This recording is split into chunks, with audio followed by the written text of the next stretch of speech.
Yotep à tous, bien-aimés frères et sœurs. Incroyable.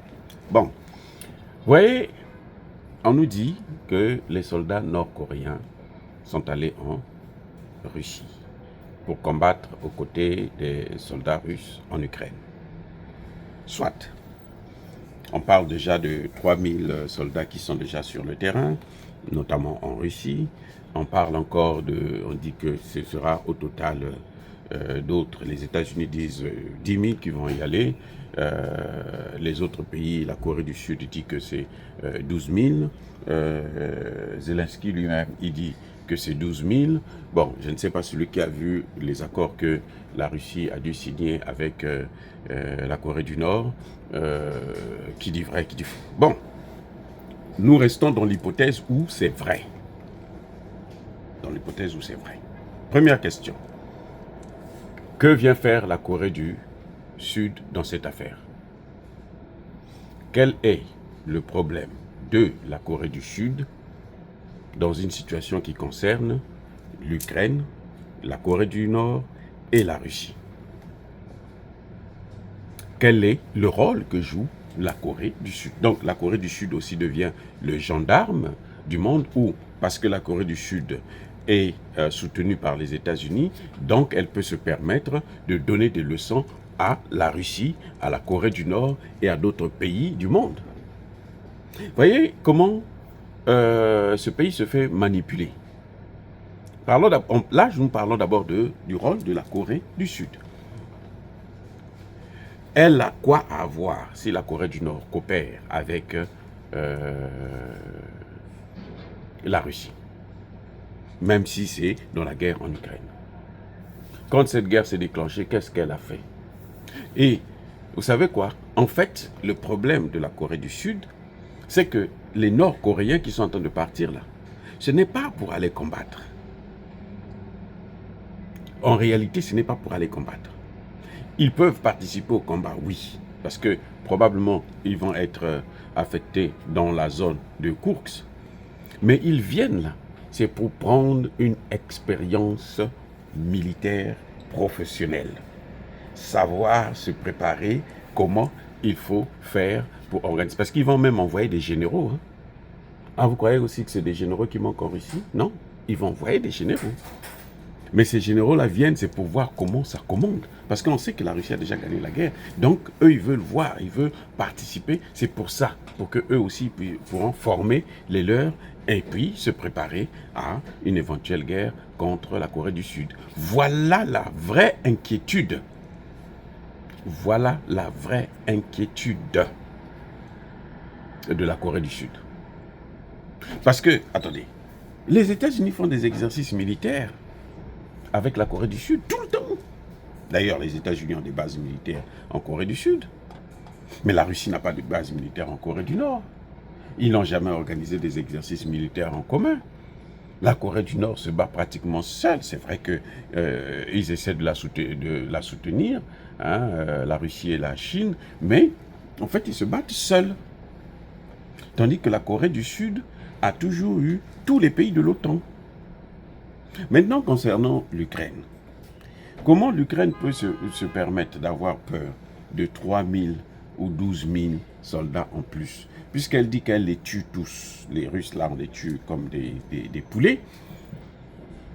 Pourquoi elle va avoir peur de massacrer 12 000 soldats qui viennent sur son territoire?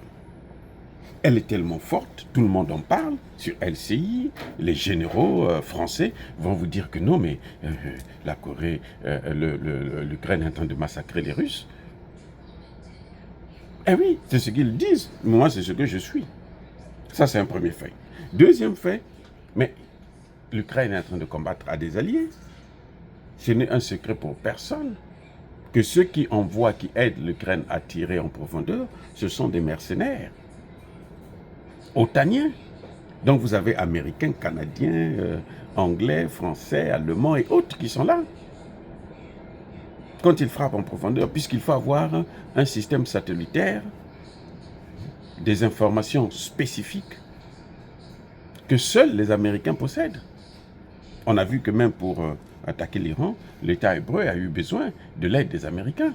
dans le renseignement et dans la précision de là où il faut frapper, même si on se rend compte aujourd'hui que le résultat, les objectifs n'ont pas été atteints. Bref, lui, l'Ukraine, il se bat avec tous les pays de l'OTAN contre la Russie seule. Maintenant, la Russie aussi, il y a un de ses partenaires qui vient et qui plus est, n'est pas rentré sur le territoire ukrainien. Ils sont sur le territoire russe parce que probablement c'est des gens qui vont combattre, d'après ce que j'ai compris, qui vont combattre à Kursk, selon les accords qu'ils ont eus.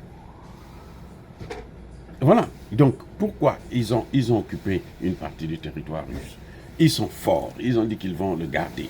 Ben, ils n'ont qu'à le garder. Pourquoi ils se plaignent encore? On ne peut pas se plaindre. On ne peut pas vouloir une chose et le contraire de cette chose. C'est ça. C'est clair. Donc, moi, je pense que les Russes n'ont pas à s'inquiéter puisque c'est une situation. Voilà encore un autre problème. C'est que les États-Unis se lèvent et disent, nous allons appeler la Chine pour que la Chine puisse parler à la Corée du Nord, pour interpeller la Corée du Nord, parce que la Chine aussi doit s'inquiéter. Parce que eux, ils s'inquiètent. Il faut que les Chinois aussi s'inquiètent. Mais c'est-à-dire que c'est un monde, ils sont tellement habitués à ce monde multipolaire qu'ils raisonnent que en fonction de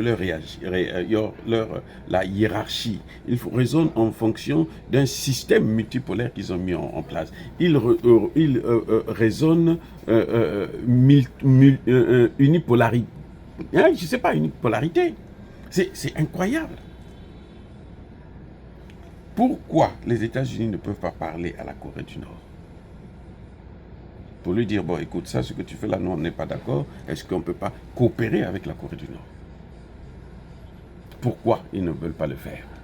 Pourquoi ils préfèrent demander à la Chine? Ils veulent que la Chine puisse sanctionner. En fait, c'est ça qu'ils sont en train de demander de façon diplomatique. Les États-Unis veulent que la Chine puisse sanctionner la Corée du Nord. Ce qui ne se fera pas. Parce que les Chinois ont tout compris maintenant. Ils ont tout compris. Même les Indiens, là, ils ont tout compris. En fait, le vrai problème, maintenant, je vais vous dire le vrai problème des Américains. Je vous ai expliqué pour les Sud-Coréens, c'est l'expérience que ces gens-là vont avoir. Parce qu'une armée n'est forte que lorsqu'elle combat.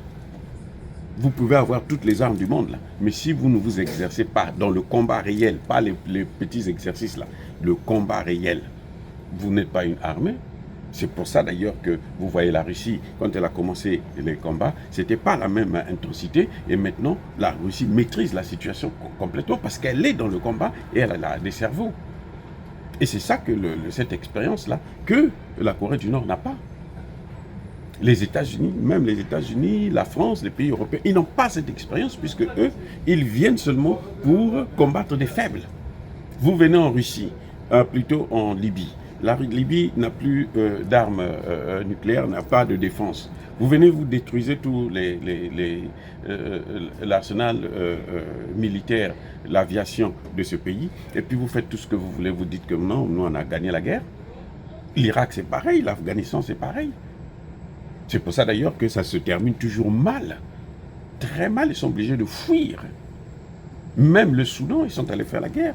Regarde, vous avez vu avec Gbagbo en Côte d'Ivoire, c'est le même type de guerre où vous venez, les faibles, vous venez, vous tapez, vous partez, vous dites que non, on est fort. Non, c'est pas ça. Maintenant, les Nord-Coréens ont compris le jeu.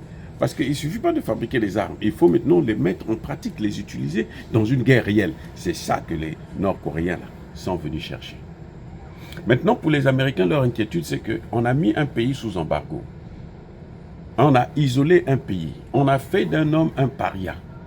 Cette situation fait parler de la Corée du Nord. On est en train de sortir cette situation. Poutine est en train de sortir la Corée du Nord de son isolation. C'est-à-dire que ce qui est incroyable, c'est que cette guerre a permis, ou est en train de permettre à Poutine de réveiller ceux qui dormaient. Que non, bon, voilà, vous n'avez plus à avoir peur.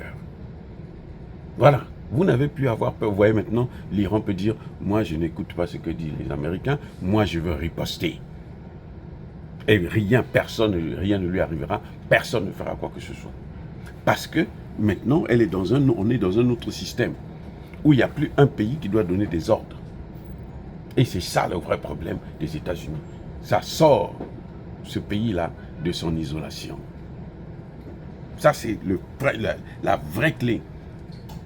Ils sortent de l'isolation et ils commencent maintenant à devenir un pays qui est désormais respectable au niveau international.